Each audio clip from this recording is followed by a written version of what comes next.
Okay. If to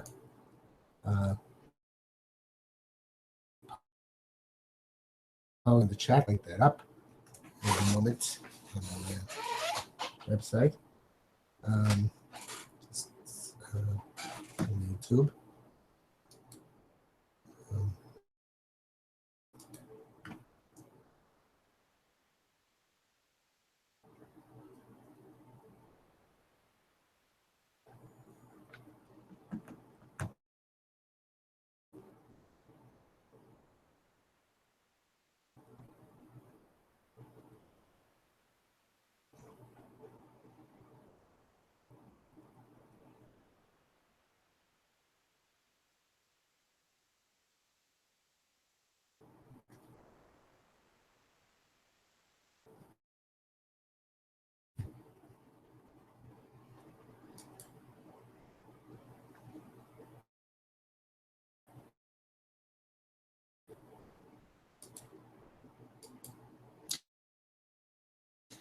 Okay, I posted on the YouTube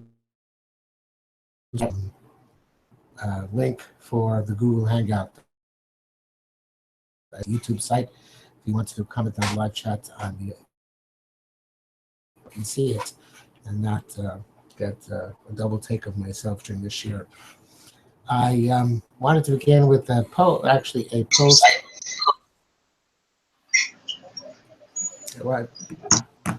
I wanted to begin with a post from the which I saw on my Facebook feed today, which was interesting, in which one of my Facebook friends writes the following, if I can find it. I might close it by mistake.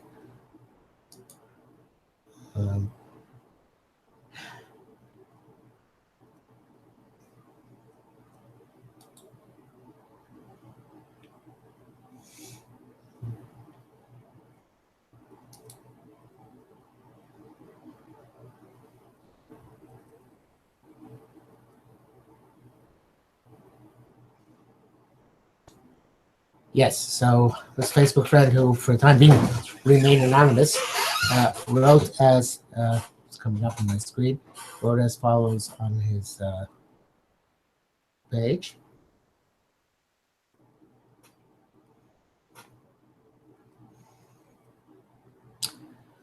Another Tisha B'Av, another year of listening to talks that left me dry, people talking about the theological issues involved in the destruction of the temple, talking about sinaskinam in such a bland, meaningless way that it is irrelevant, quoting this Rav or that Rav without, I think it should be with absolutely no passion. He says he found one of the cartoons or videos for kids meaningful. And then he says, what are all these people afraid of? Why can't they talk about things going on today? Yes, I get it that I have been reading the VM over the last couple of years, so maybe I am hung up on them. If one can be hung up on the VM, they talk about things like corrupt courts, corrupt inyana, corrupt government. You don't be your to understand that we suffer from that stuff, and big time. You don't have to be Amos to understand about wealthy people go to shul, yet treat their employees and even more their foreign workers. Yes, they may be legal, so what? Like something negative. I don't want to hear about the loss of the Shekhinah and how we don't know what it means. 80% of Am Yisrael doesn't keep Shabbos, and God knows how many don't pay Mas Achnasa or VAT if they can get away with it. I'll be talking about Israel. America say the same thing about internal revenue. The Shekhinah isn't coming back anytime soon. I'm going to explain why the way the Rabbanim not saying anything about the way Bar Kamsa was treated. I can't explain this silence, which is a pretty damning statement concerning the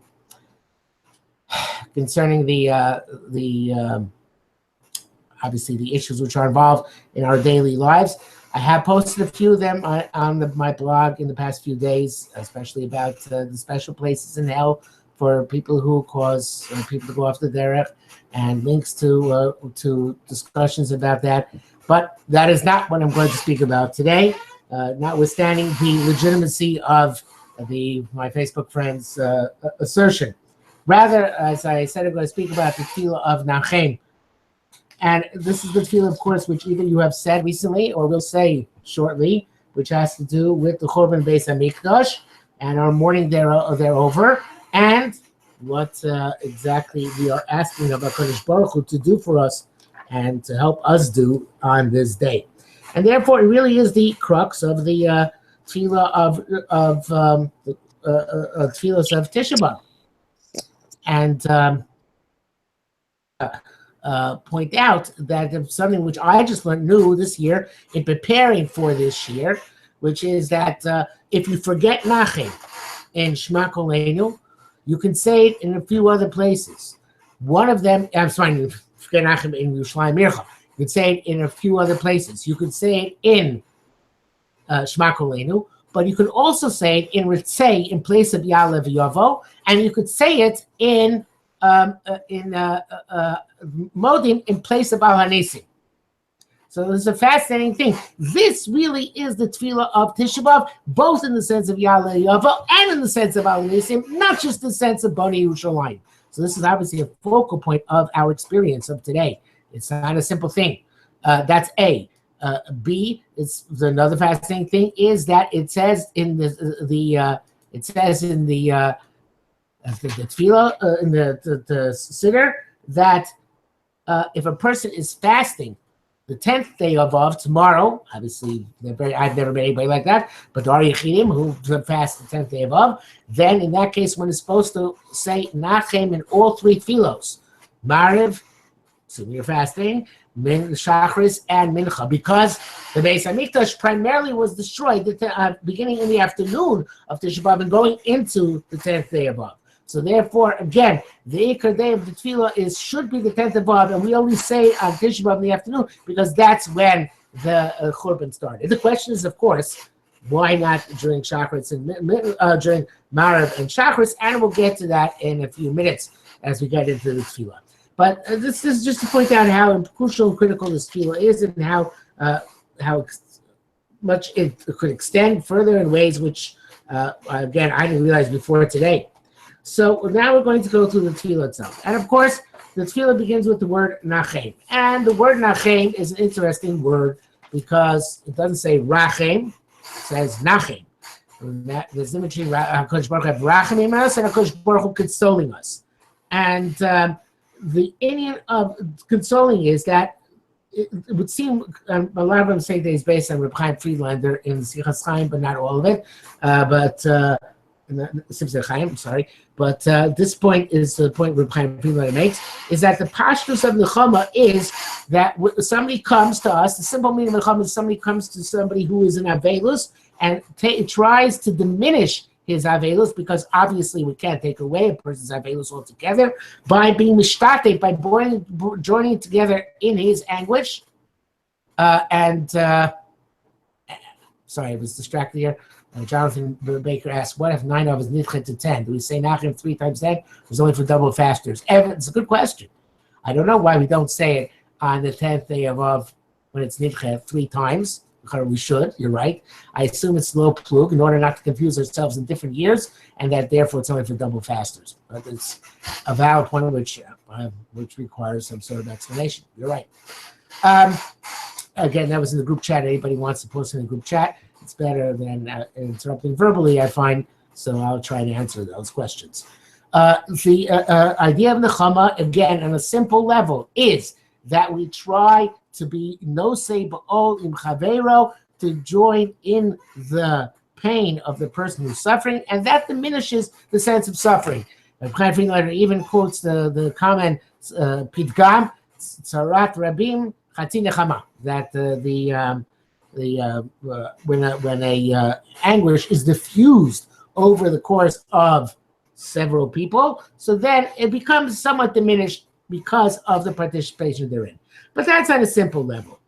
On a deeper level, he says that at least in terms of Tisha B'Av, it's harder to see this by a regular basis, but we will see this in a moment, is that we are trying to replace that which was taken away. In other words, something was removed, let us find the replacement for it. And the replacement hopefully should be just as good. In our case, Kodesh Baruch Hu, there's only one replacement for the Beis HaMikdash. That's another Beis HaMikdash. But we're trying to find the replacement for that which we lost. And the case which he brings down to that respect is the case by Yitzchak Avinu that says that when Rivka came, and there he says there that he Sarah, Rashi says, it was as if Sarah came back herself because the brachas which existed previously to the Petira of Sarah came back, the bracha in the dough and the candles remaining lit, and therefore Rivka became the restoration of Sarah in terms of the bracha and in terms of the kedusha of that tent, and therefore that was the nechama for Yitzchak. That was what Yitzchak found to be taking the place, replacing that which he lost. But obviously, that's not the case always with every Avelus. Usually, on the contrary, most Avelus you cannot replace that which we have lost. It remains lost to us.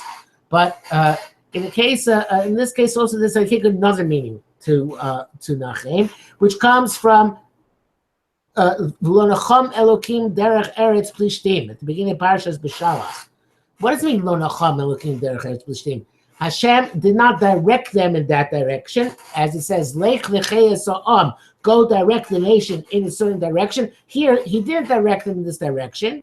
And the word Nachem means to turn something around, to redirect it, to refocus it. In other words, the Avelus, which a person has, if I'm menachim a person, I'm trying to get him to refocus, not to distract him, but to refocus and to learn from this event how to go further and how to take the legacy of that person and establish it in a way which is a redirection, because obviously the original direction is lost to us, but it's a redirection in which one turns in order to commemorate actively that which one has lost.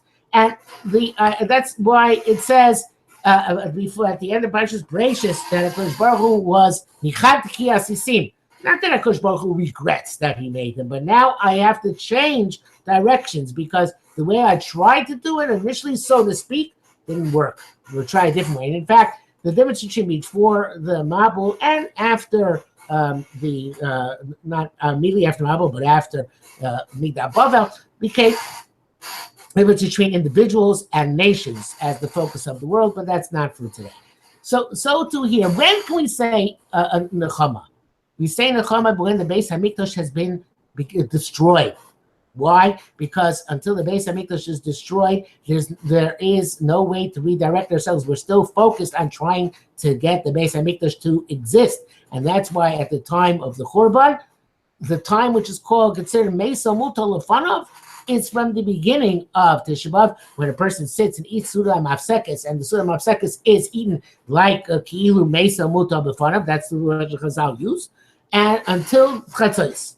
Because then we're still in a situation of Mesa Muta B'Fanov, a state where we cannot yet redirect ourselves. We're still focused on that situation. After Kodesh Baruch Hu Hishlich Hamaso Eitzim Ba'avonim, after Kodesh Baruch Hu spends his anger, so to speak, on the stones and sticks of the Beis HaMikdash, now comes the time to redirect ourselves. A time to find a way to rebuild the Beis HaMikdash, to find a different direction in which we can go, which will give us at least a mikdash ma'at, some sort of remnant, some sort of focus, which is akin to the Beis HaMikdash. And this is interesting because the lashon of Nachem, with which we begin the tefillah, can be taken as a future tense, Nachem in the future. But the way we end the tefillah is Menachem Tzion. HaKadosh Baruch Hu is constantly being Menachem Tzion. What does it mean constantly being Menachem Tzion? He's constantly giving us something with which we can redirect ourselves and focus upon in order that we should have this concept of the Beis HaMikdash to the extent possible, even in our state of Golus. And this is the fundamental basis of Tzipis Yeshua. What Tzipis Yeshua mean? What does it mean that one yearns for the redemption? To yearn for redemption doesn't just mean that one anticipates an event in the future, the Bali Muster say, but rather it means that in the here and now, in the present, a person who looks forward and anticipates and images the Geula is living in a heightened state of existence even now. The Yeshua which a person anticipates is something which affects their entire life, how they live it, and how they go about their life. So therefore, not at the time when the Beis Hamikdash is already destroyed, that's the time, okay, let's find a different direction to go in. Eventually, that ultimate replacement, if and when we ever get it, Hashem in Amenu, will be the Beis Hamikdash, but that doesn't free us from the responsibilities which we have to act in a way which will actually somewhat restore to us the way the Beis Hamikdash impacted upon us in a slightly different direction. And this is the concept of the tefillah as we go forward, this idea of realizing what's missing in order to focus on building something, and eventually, in Yirtzeh Hashem, rebuilding the Beis HaMikdash itself. So we start with Nachem Hashem Elokeinu. And Nachem Hashem, Chaim Friedlander points out that Nachem Hashem Elokeinu means that the Midas HaRachamim is supposed to be Mamtik the Midas Hadin. What do we do with the Midas Hadin, which was something which obviously was a cause for our destruction of Beis Hamikdash, which we'll get into much greater detail later on in the Tefillah. We want HaKadosh Baruch Hu with his Rachmanis to alleviate that din. So it's not that we're trying to get out of the din altogether. That actually would be a bad thing, as we'll see again later on towards the end of the Tefillah. What we're trying to do is ask HaKadosh Baruch Hu to be mamtik, to sweeten the din, to make the din something which is not going to be completely negative for us, as din has the capacity to be, but rather to make it something which has the possibility of being somewhat, at least, if not more than that, positive. And I'm speaking a little bit cryptically because we'll get into it in a few moments. Then we say Esabele Tzion, Esabele Yerushalayim. So the question is, what's in between the two? What's the repetition? Abele Tzion, Abele Yerushalayim. What are these two things?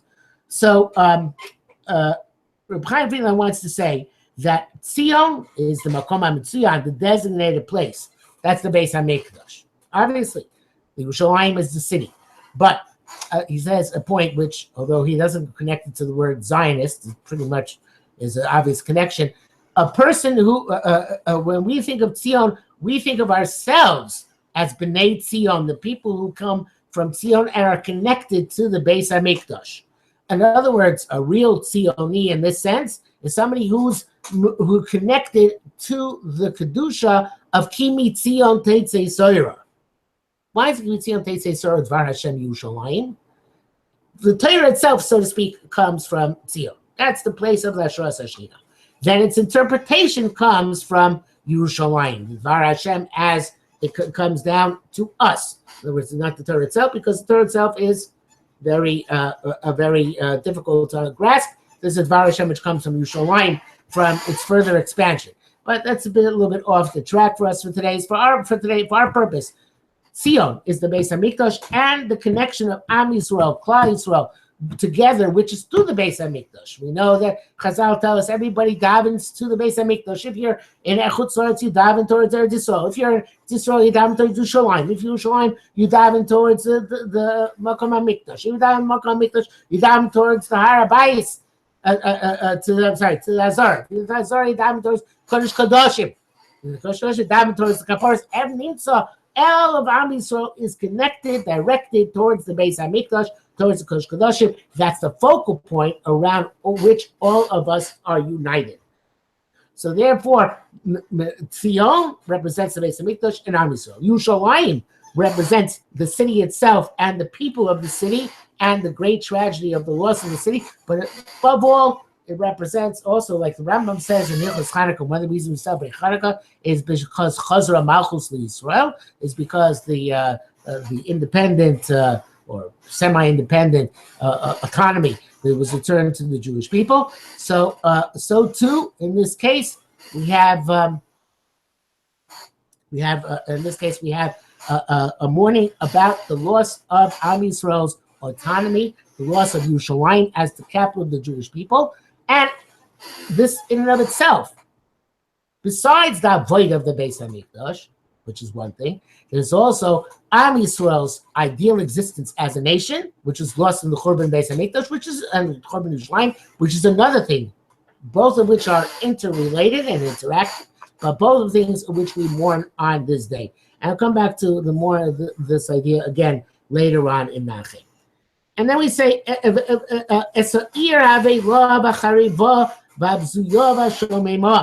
so this is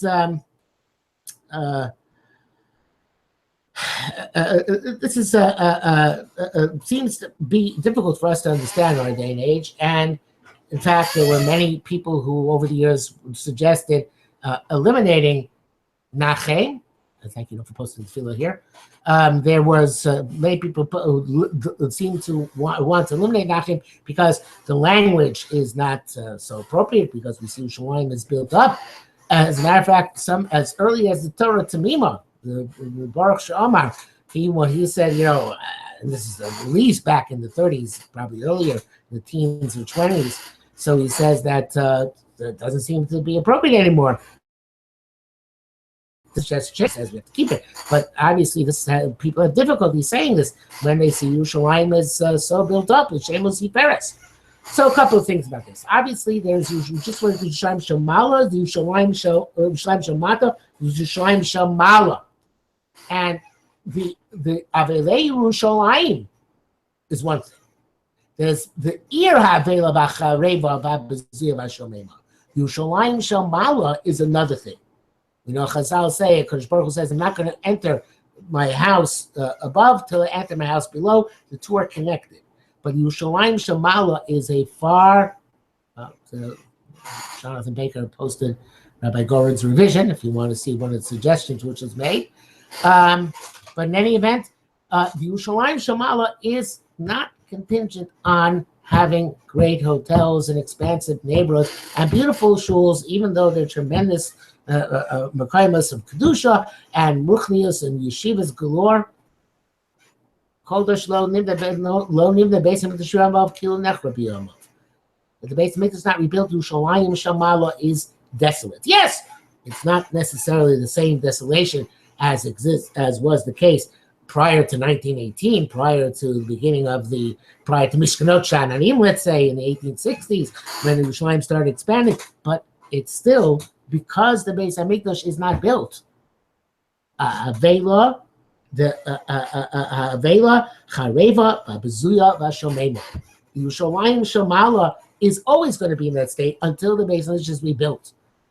And it's sometimes something which we don't focus on enough, which is that behind the Kaisel there is devastation. It's still Shualim Yilchubo, and it's politically correct as we want to be, and not instigate any World War IIIs. But Lamaisa, this is the state of Shimamon.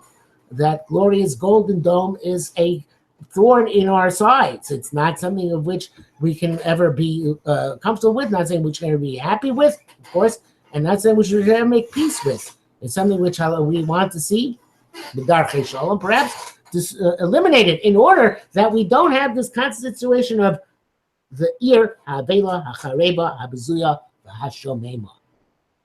Whether you go up to the temple of Mount Bismanazet or not, it's not relevant.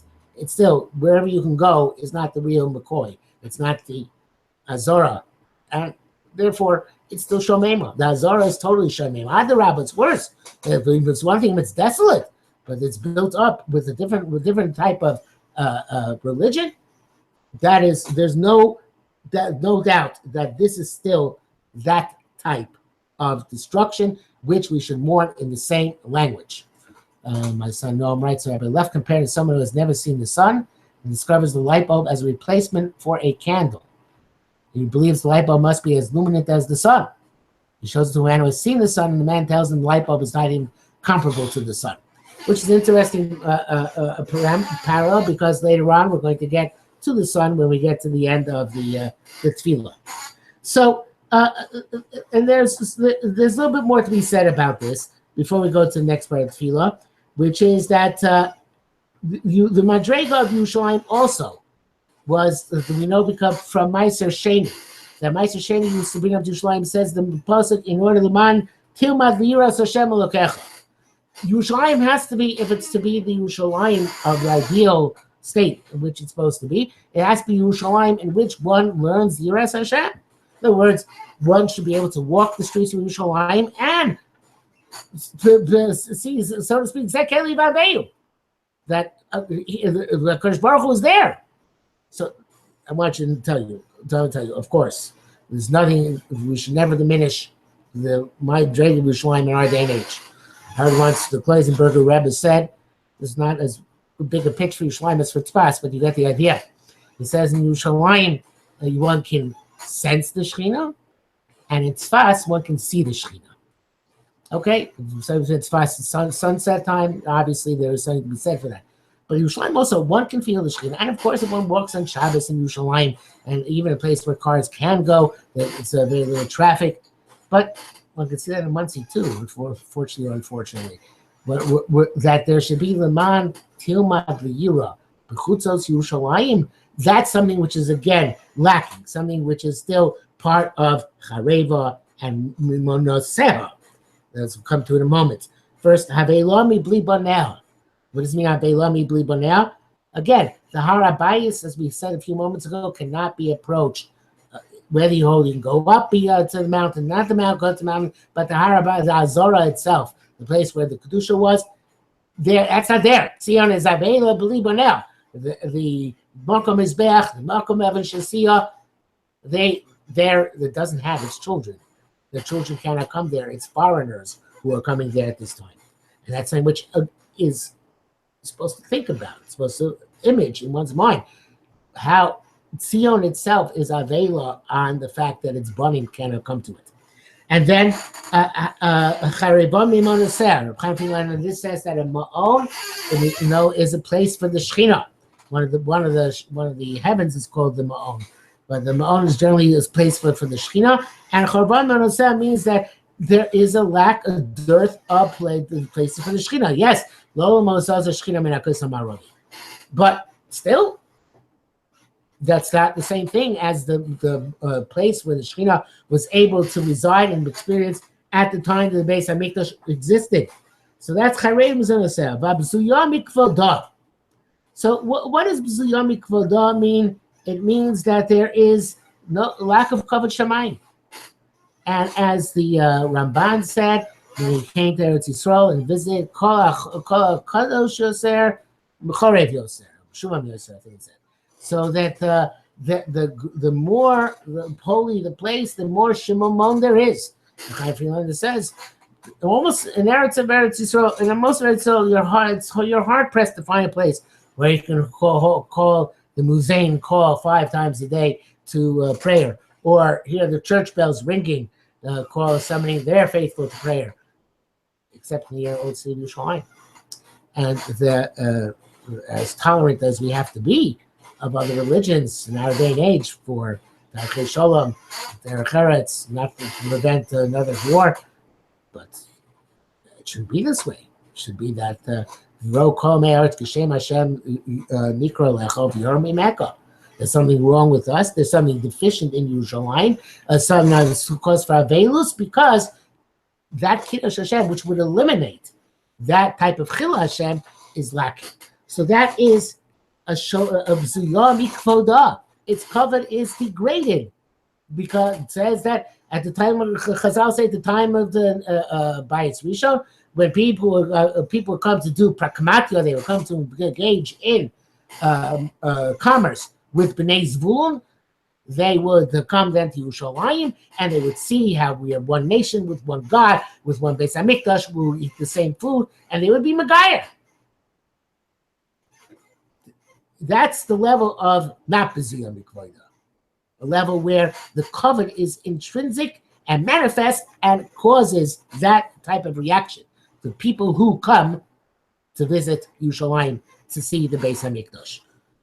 That's something which is still B'ziyah Mikvodah. Shomei Ma Mi Bli Yoshev. Now, of course, it's very difficult to say that Shomei Ma Bli Yoshev.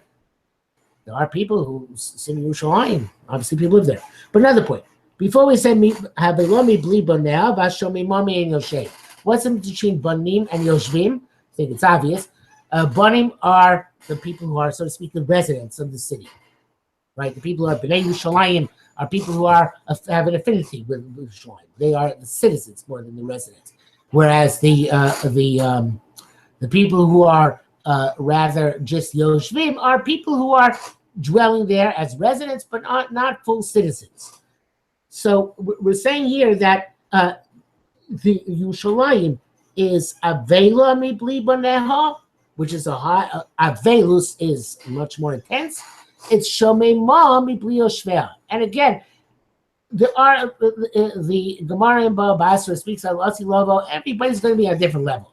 These people are going to be able to come to Yerushalayim. People not going to be coming to Yerushalayim. People come sometimes. People not come. So it's going to some all the time.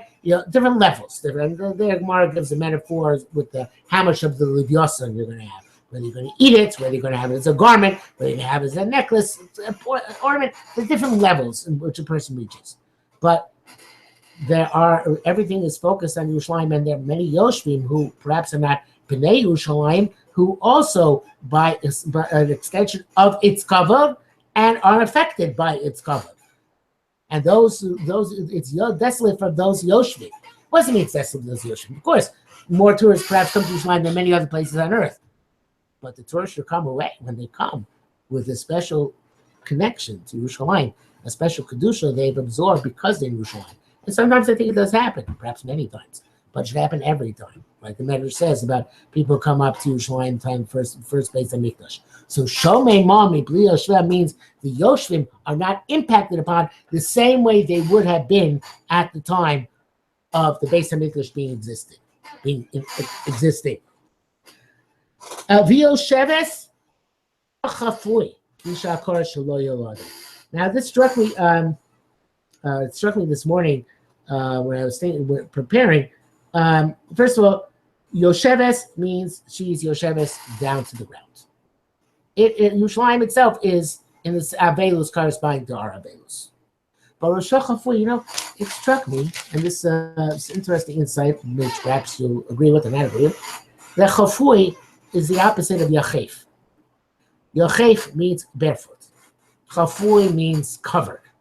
Like covered in shame, like Pnei Haman Chafu, or covered in garbage, like it says by Haman, Avel V'Chafui Rosh, right? So it means something which is covered.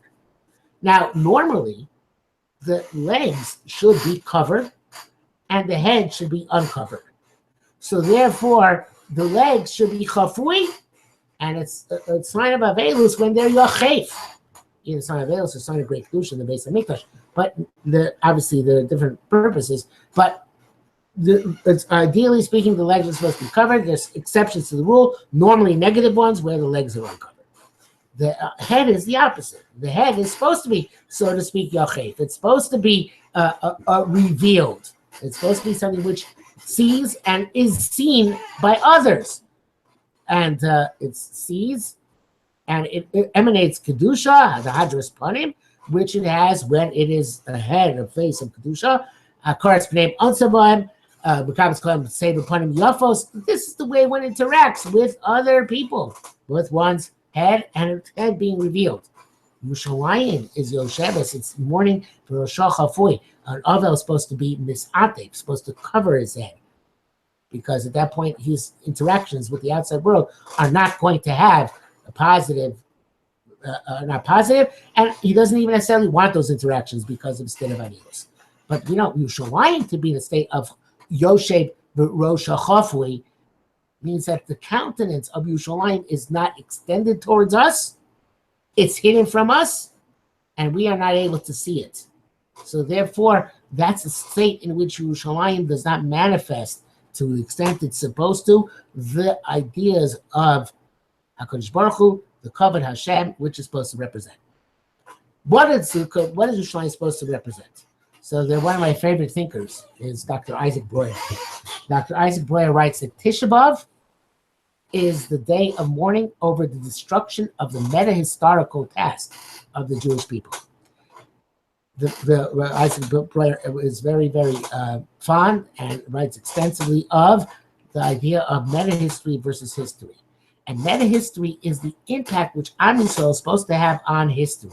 Our impact in history is to take history, which is something which seems to be mundane and distant from divinity and to a large extent often seemingly purposeless, and uplift it and give it that meta history. In other words, the divinity and the mission and the purpose which we were chosen to manifest to this world. And this meta-historical task is our task of Am Hashem. He calls it the task of the Am HaShabbati, the nation which represents Shabbos, Shmiras Shabbos, Shmiras Shemitah, the rededication on a regular basis to HaKadosh Baruch Hu, and making sure that the land never gets too distant from HaKadosh Baruch Hu, and making sure that the land is constantly, and the society is constantly going back and connecting to HaKadosh Baruch Hu. So what's the idea? What is the idea behind the meta history?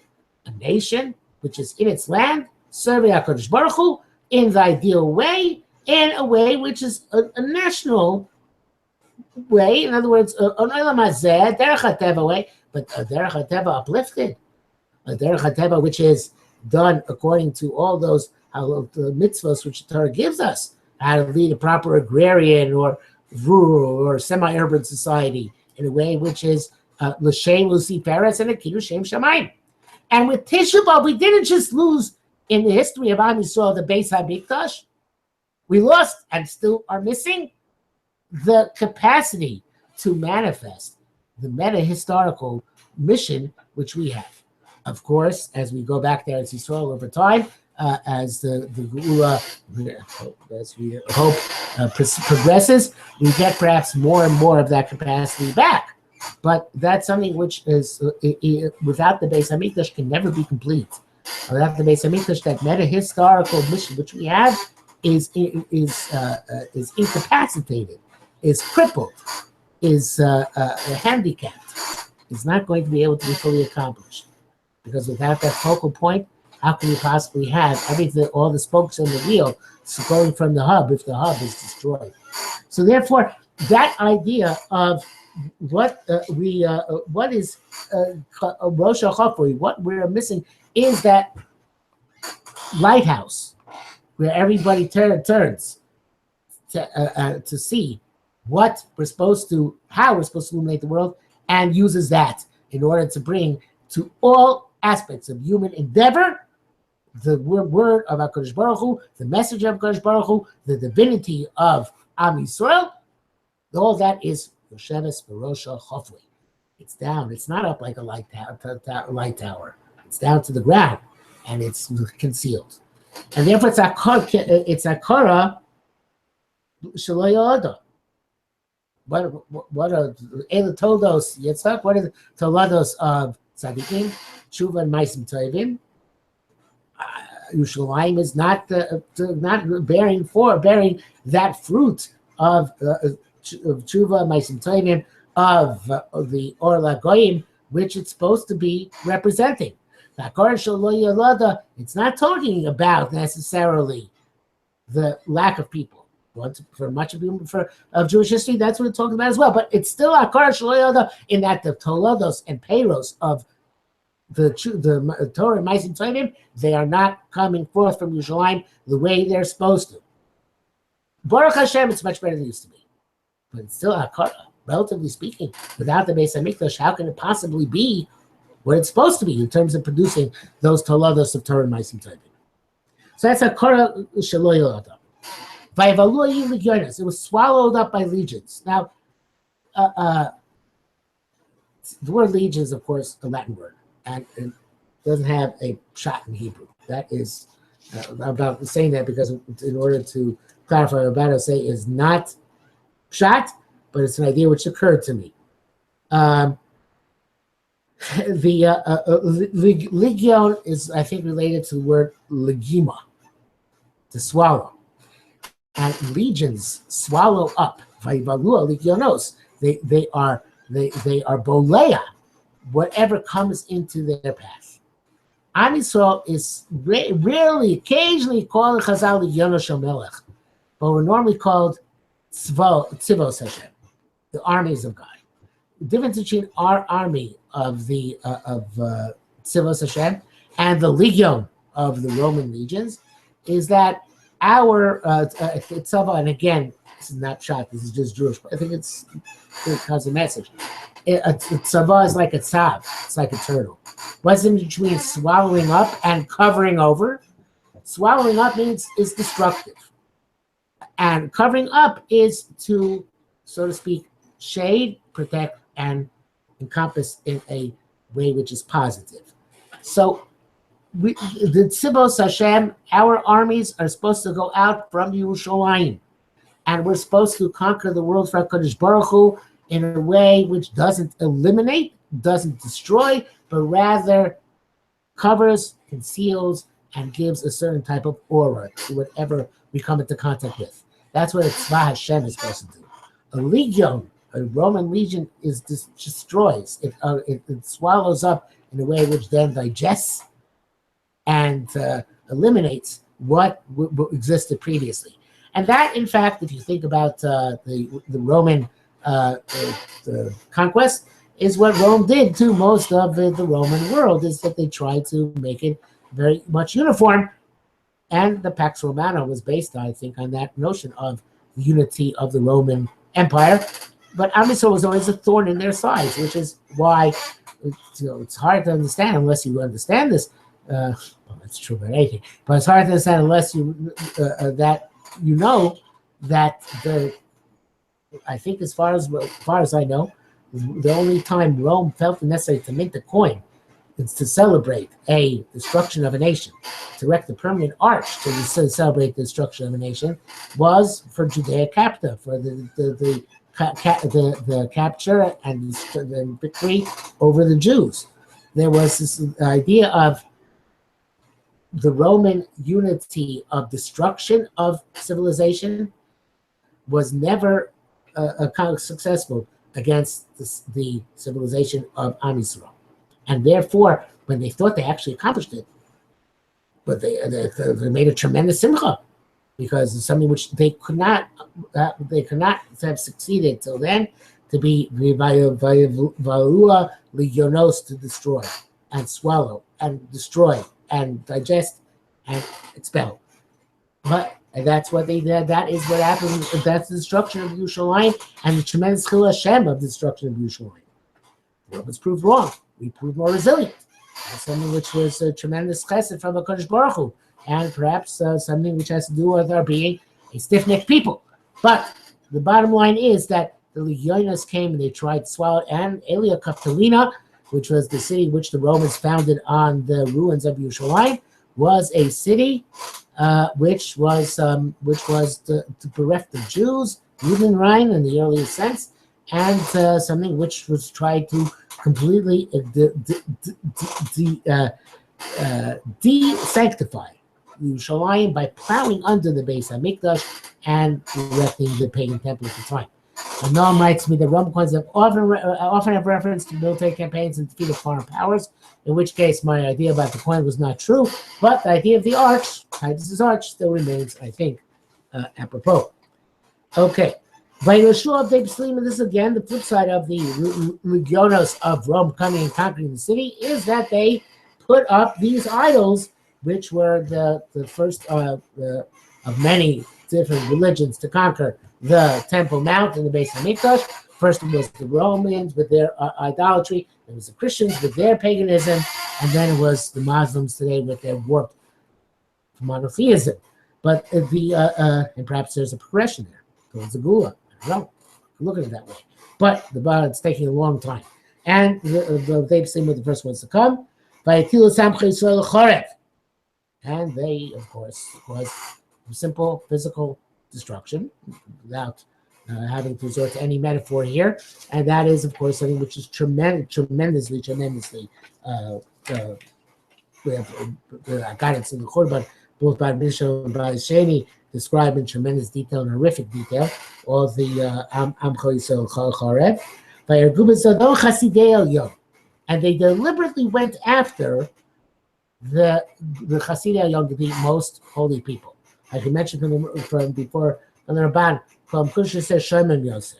But like we say with the Sora Harugei Malchus, which was one of the keynotes for today, that there's a special mission which the Romans have, and which nations which oppose the Jews have, which is to go after the Chasidei Elyon. The antecedents of that are probably the spiritual warfare between Am Yisrael and the nation which subjugate them, which takes place in a different astral plane than the physical warfare. It's the war not just of ideas, which is also a higher plane, but the war of Kedusha versus Tumah. And the Tumah, which exists, cannot be soivel, cannot tolerate the Kedusha, which opposes it. And therefore, the Chasidei Elyon are the ones who are the most, the greatest thorns in the side of the nations of the world who oppose Am Yisrael, and therefore the Chasidei Elyon are the ones which they are specifically, deliberately pursuing in order to eliminate, I don't know, first, but with special priority. So therefore, there is again this idea that Yerushalayim is destroyed in the sense of its kedusha, and the nation is destroyed also in the sense of its kedusha. It's not just the masses, which is very, very bad, and needs enough to mourn, but also, especially the leaders. There's and that it comes up, I think, in the קינו for the kilo shub, Shiur of Maizam Agensa, which will destroy in the Middle Ages. And there's a line there which says, Mi yaflini riziros mi yarich nedarim. That's the other way around. But something about Naziros Nedarim. And when I was in Boston in 1980, I heard from my Soloveitchik that means that there is the Rashi, and Maseches Nedarim and Maseches Nazir. So the Mekonen is saying, who's going to write commentaries on Nedarim and Nazir now that all these great scholars from Kilo Shub have been eliminated, have been destroyed?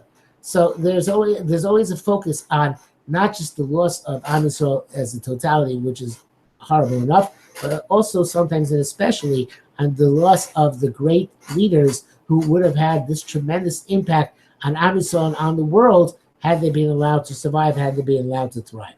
So we're focused on two levels, on the flesh, basar v'dam loss, which is, of course, not differentiated between the great and the not so great, and the loss of the leadership, the divinity, the holiness, the refinement, which is, of course, in of itself a separate reason more, the Chasidei Elyon.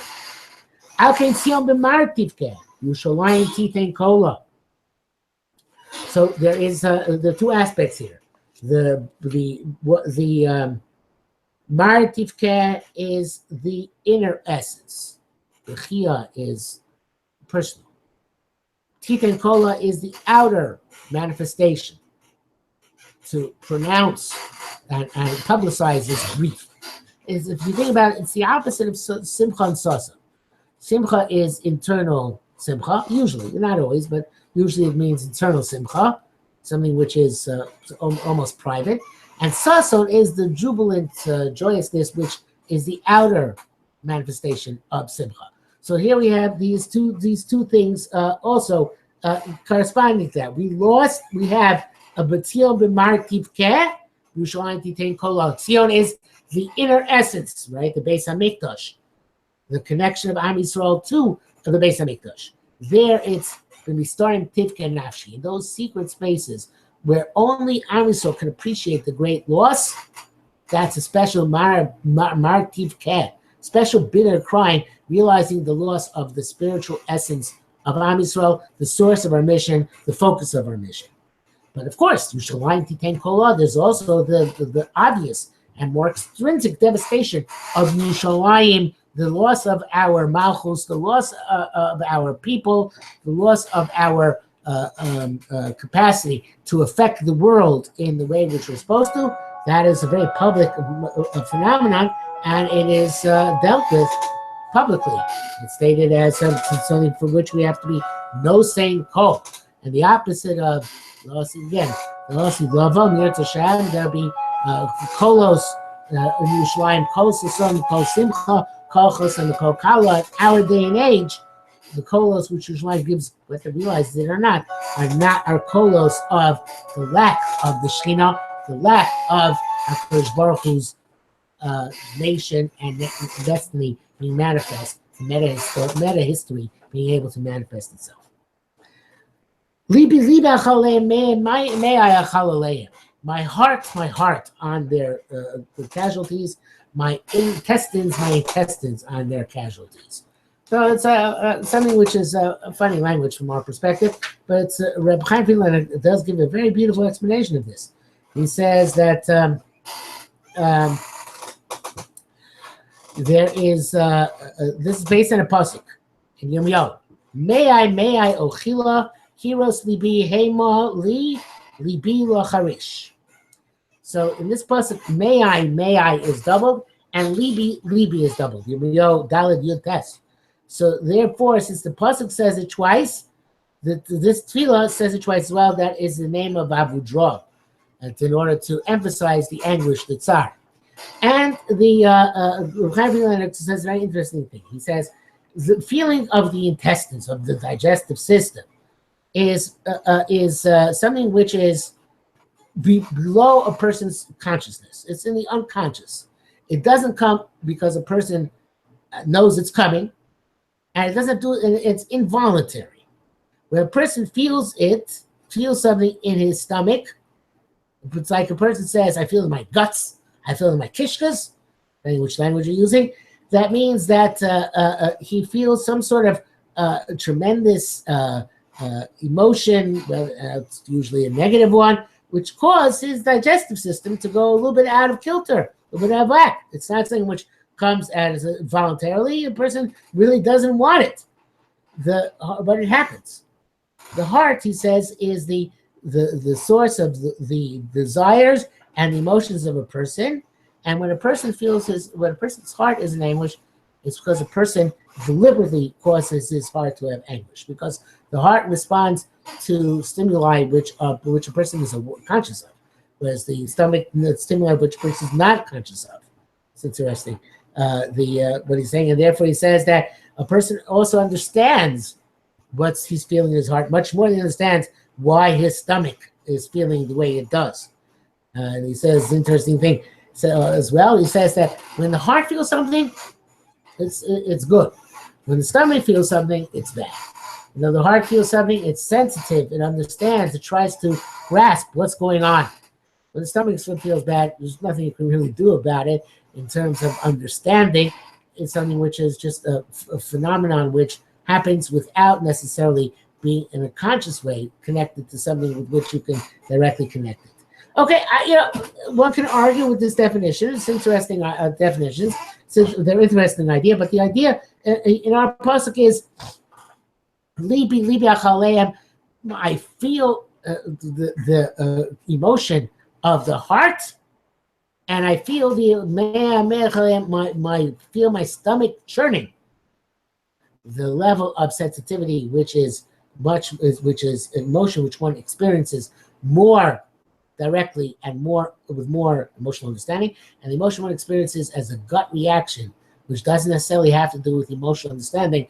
These are levels in which one experiences anguish, pain, suffering, anger on two different levels, and therefore the stress on my heart, my intestines. And then we come to the focal point of the bracha itself,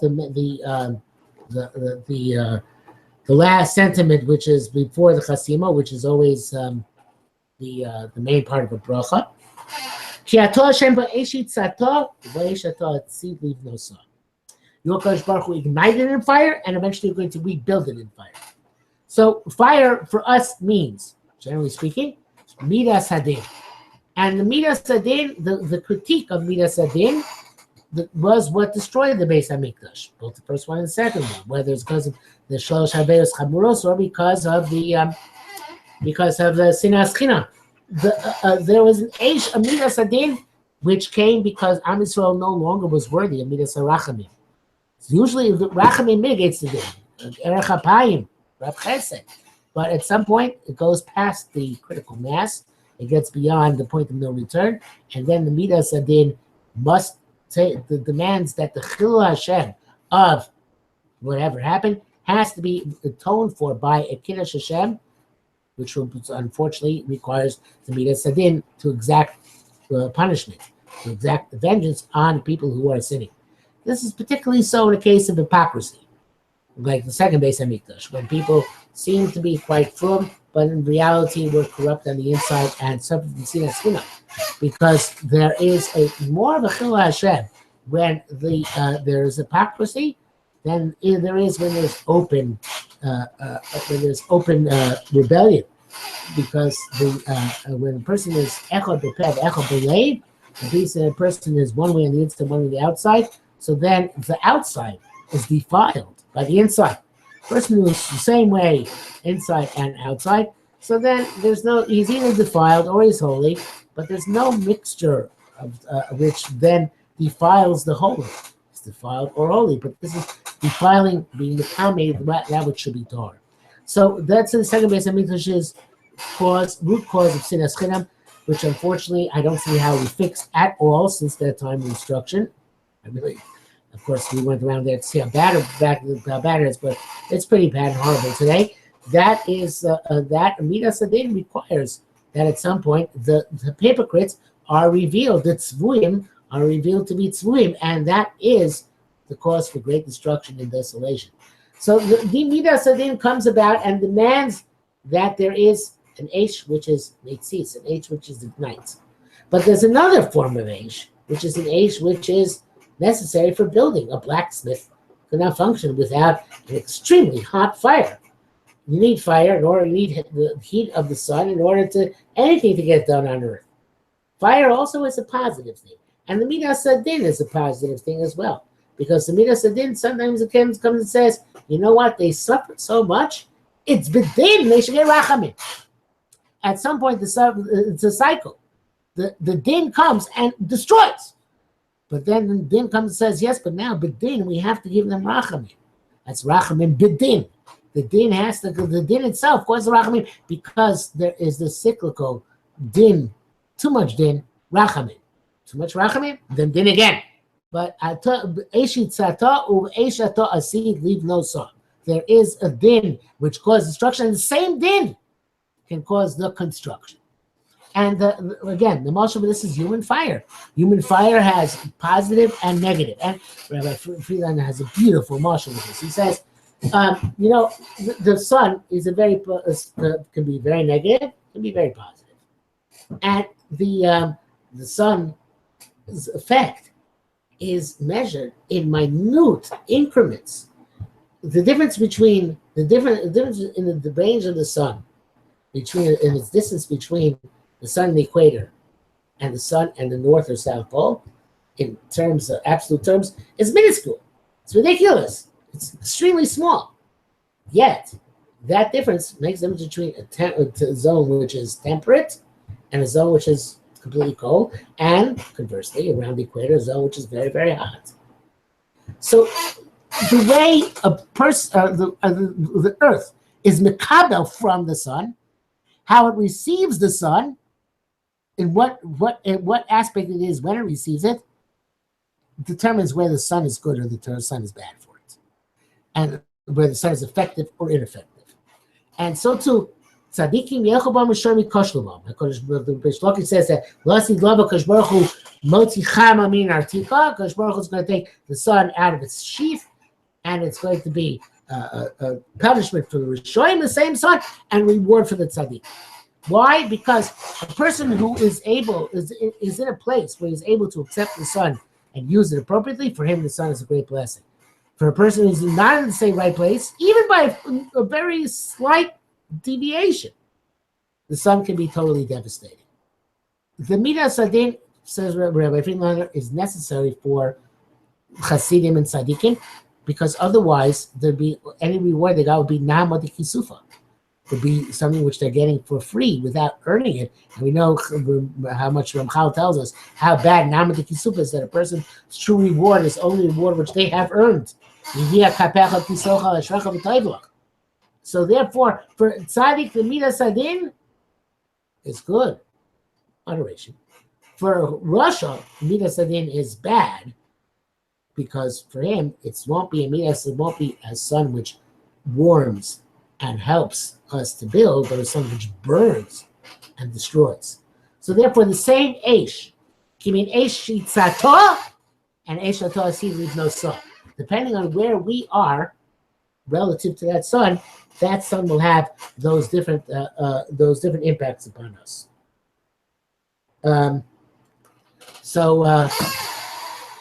This idea of it's the same sun, the sun which destroys and the sun which rebuilds. And he brings down here this I never knew the source before, the statement that will be like Beis Shammai, for example, from the Amnelio, that's the Gra on the bracha of Yotzer Or in Shacharis, that the Lasi level is going to be additional Maila because there's going to be such a revelation of HaKadosh Baruch Hu that therefore we're going to be able to withstand even more Midas Adin, even to the extent of Beis Shammai. And this is what Chaim Friedlander says about it. I saw another beautiful idea in the Dober Shalom, which is Parish in Osat Tfilos. He says,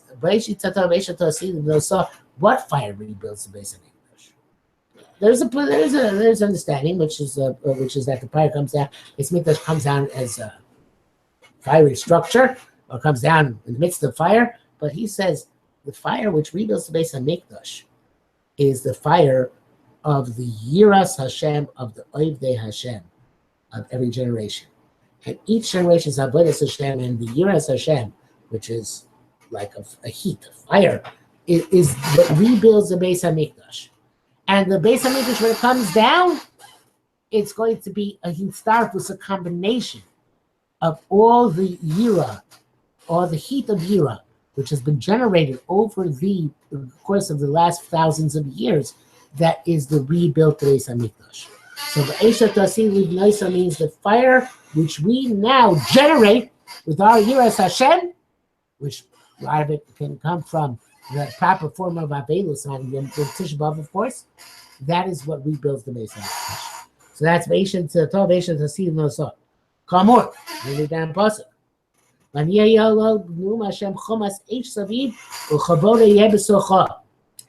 to be a wall of fire around it, and I'm going to be an honor within it. So the Chomas Eish, it's an interesting idea, the Chomas Eish wall of fire. Of course, we take into many types of metaphors in this. But Rav Chaim Friedlander brings down interesting Yalkut Shimoni on this. Yalkut Shimoni says,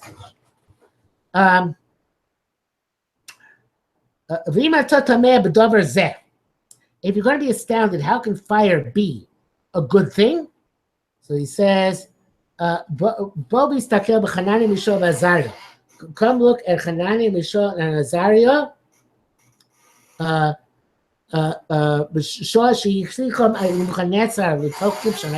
When Nebuchadnezzar cast them into the fiery furnace, they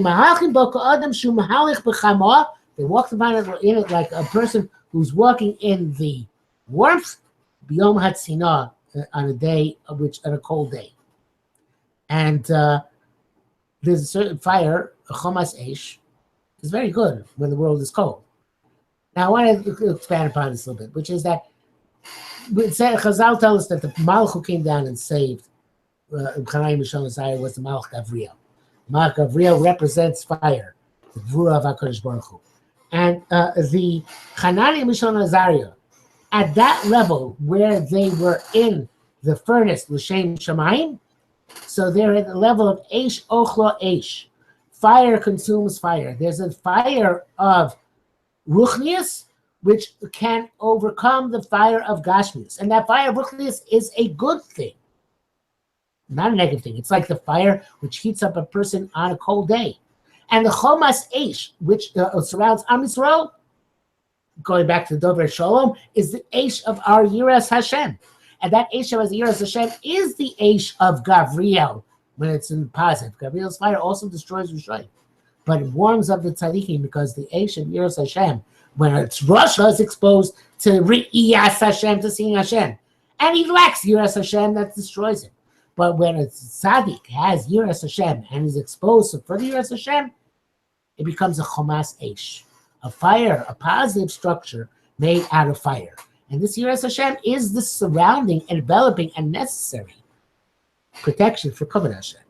Because Kavod Hashem is, Chazal say, it says that, actually, I'm not sure it's Chazal, but it's a very famous quote, V'shachanti b'socham, shachanti b'socham, lo nemar, it doesn't say Hashem is going to dwell in the Mishkan, but rather he's going to dwell in Am Yisrael, b'socham. We are the covenant Hashem. The covenant Hashem in this world is us. That's why the Shekhinah is in Golus when we're in Golus, because there can't be covered for the Shekhinah when there's no covered for Am Yisrael. And the true cover of Am Yisrael is when Am Yisrael does what it's supposed to do. When it presents a Kodesh Baruch Hu. That's when it makes a Kiddush Hashem, and that's when a Kodesh Baruch Hu is here. And there's an amazing, another amazing Chazal, which he brings down here, which is a continuation, evidently, of this previous Chazal. It says, Ma'ul Chovad Eya B'Soicha. This Yaakov Shimoni. What is there going to be covered in this pasuk within Am Yisrael? Hello, in Kodesh HaKodesh Baruch Hu B'Moram. The Kodesh Baruch Hu's covered is only on high. Shemar says, Al Shamayim Kivado. To demonstrate the praise of Am Yisrael to all the people who dwell on earth. Because for them, HaKadosh Baruch Hu brings the Shekhinah down from on high, and allows it to dwell on the land. And how does that work? Continuing on. Omar David, Chomas Eish mibachutz l'chama ifnim. You have a fiery wall on the outside and the covenant Hashem on the inside. Who can be on the inside with that covenant Hashem? Who can make up the Chomas Eish? Who can make up the covenant Hashem? He says, I'll tell you. The pasuk, this is what Chazal said. The Medrash says in Yaakov Shimoni. If you look at pasuk in Tehillim, you'll be able to know who it is. But first pasuk in Tehillim, Tes Vav, Tehillim 15, and this is it says there. Simple shot. According to the Tehillim, it says,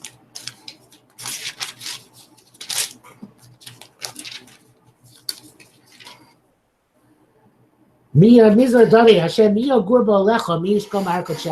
the person who's going to be able to dwell in your tent, to live in your tent, to dwell in your holy mountain? Who's going to bring about the covenant Shekhinah again in the Beis Hamikdash? Doesn't say Tam Chacham here. It says a person who goes in Tmimus, I'm using the article here, forgive me, but it says one who walks in perfect innocence, Poel Tzedek, and does what is right. The Dover Emes Avaman speaks truth from his heart. L'Regal L'Shono, who has no slander on his tongue. L'Asorei Ra'ah, who has not his fellow no evil. Chepel L'Nasah Kravo, who cast disgrace upon his close one. L'Vzeh Beinav Imas, in whose eyes a contemptible person is repulsive. V'Sirei Hashem Mechabed, who honors those who fear Hashem. Nishba L'Ara V'Lo Yamir, who swears his detriment without retracting. Son B'Neshech, he lends his money, not his money and interest. V'Shocha Naki Lokach, and takes not a bribe against the innocent. Osa Eila Lo Yimat L'Olam. These shall alter forever. That's what Chazal say. Chazal say it's that pasuk and those pasukim Tehillim, with those ones which we say, I believe, by the Bible, which are defined. Who is going to be roy? Who's going to be worthy of being part of the Chomas Hashem, and being part of the covenant Hashem? So when you come to the end of this bracha, you have to really think, oh, Tehillim Tes Vav. In order to accomplish the Madrega, I have to be the Baal Midos Toivos, the refined person, an elevated person, the Mekadosh Hashem Shemayim, which David HaMelech describes in Tehillim Tes Vav. It doesn't have to be a Talmid Chacham. Doesn't say I have to be an Ilui. Doesn't even really say I have to learn Torah, although we assume that learning Torah is what gets a person to this level. A person has to be a walking, talking Kiddush Hashem, reflect the covenant Hashem, and then he can be part of that Chomas Eish of Yiras Hashem, which maintains that covenant Hashem. And when Am Yisrael has enough of those people working in unison, the meta-historical mission of Am Yisrael is to be accomplished. And then we say, to finish up, that Menachem Tzion Uvonei Yerushalayim, again in the future, again in the present tense. We say, HaKadosh Baruch Hu, you know what, the ultimate Nechama is important. And of course, much as Baruch has been focused on the ultimate Nechama, when we have the Beis HaMikdash, we have Malchus Beis David, we have the Kohanim, Ma'amadav, Libim, Shiram, Kohanim, Duchanam, Libim, Shiram, Zeraman, Yisrael, Ma'amadav. We have all those things intact and in place, but even if we can't have them intact, the message to take from Tisha B'Av is that we have to be part of the process, an ongoing process of Menachem Tziyonu B'nei Yerushalayim. You can't ask HaKadosh Baruch Hu to be Menachem Tziyonu, to bring, to direct whatever we need directed in a way which is possible to accomplish in our day and age, and to be part and parcel of being Bonei Yerushalayim, rebuilding the ultimate Yerushalayim. Yeah, unless you're dedicated to the cause. It's not a cause. Not saying the Midas Rachamim means we take that which you're worthy of and expand it, but you have to have initial worthiness. So therefore, this bracha is telling us before the chasima of Menachem Tziyonu B'nei Yerushalayim. Before you get to that, you have to make sure to be part of that. Part of that Chomas Eish and Kavod L'Soicha, part of Tehillim Tes Vav, and that way we can experience in our daily lives, even if Chas V'Shalom we're not Zoicha to the Gula from this Tisha B'Av to the next Tisha B'Av. But because we refocus ourselves on Tisha B'Av to the ultimate purpose, to the purpose of Olech Tamim Upol Tzedek, with all that entails, with all that my Facebook friend wishes that we spoke about, because it's important to speak about, because that's what's necessary in order to make us Holchei Tamim Upol Tzedek. That focus we can accomplish in our own lives from today on, from Tisha B'Av till Tisha B'Av, and necessary from Tisha B'Av till the next Tisha B'Av. That we are part of the Tzipis of Yeshua, part of the building of Bonei of Menachem and Bonei in our lives, in our individual lives, in our collective lives, and bringing about ultimately whenever we can bring it speedily in our time, the bringing on base on Mikdash itself. Amen.